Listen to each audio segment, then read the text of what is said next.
आमदार यशोमती ठाकूर यांनी नेमकंच मतदानाचा हक्क बजावलेला आहे। सहकुटुंब ते मतदान मोजरी या ठिकाणी त्यांचं मतदान। आपल्यासोबत यशोमती ताई स्वतः आहे, आपण त्यांच्याशी बोलूया। ताई, मतदानाचा हक्क बजावला, काय आवाहन कराल मतदारांना? मोठ्या संख्येमध्ये बाहेर आलं पाहिजे, मतदान केलं पाहिजे। हा एक उत्सव असतो लोकशाहीचा आणि तो उत्सव आपण चांगल्या प्रकारे मनवला पाहिजे। जी लोक काम करतात, जे खरोखर तळागाळामध्ये काम करतात, त्यांच्यापर्यंत आपण त्यांच्या बाजूने आपण मतदान केलं पाहिजे। शेतकऱ्याचं हित, सामान्यांचं हित जे जोपासतं त्या हिशोबाने मतदान झालं पाहिजे। तुम्ही चौथ्यांदा रिंगणात आहात आणि विशेष म्हणजे तुमचं खूप विकास कार्य केलेले आहे। काय कार्य असं तुम्हाला वाटते की जनता पुन्हा यावेळेस चौथ्यांदा तुम्हाला निवडूनच देतील? काम करतो बाबा, 24 तास काम असतं, 5ही वर्ष काम असतं। हे 5 वर्ष थोडे वेगळे होते।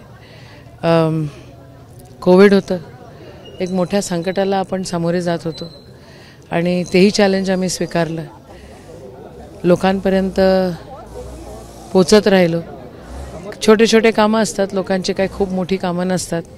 कोविडच्या काळामध्ये अन्न धान्य, आजारी, रेमडेसिवीर, दवाखाना, स्मशानभूमी या सगळे विषय होते, ते हाताळत गेलो। जे लोकांनी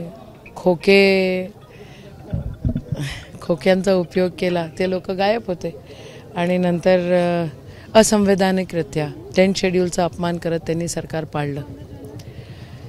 हे लोकांना आवडलेलं नाही आहे। महाविकास आघाडीचे सरकार येताना आम्हाला दिसत आहे। मतदानाच्या टक्केवारी दरवर्षी प्रत्येक वेळेस कमी होते, 60 ते 65, तर आता यावेळेस असं वाढेल वाटते का तुम्हाला?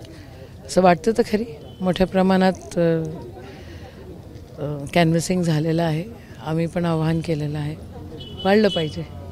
आपल्यासोबत यशोमती ताईच्या आई आहे, काय सांगाल का? तुम्ही प्रत्येक वेळेस मतदान करतात ताईसोबत, यावेळेस वेगळा अनुभव आहे?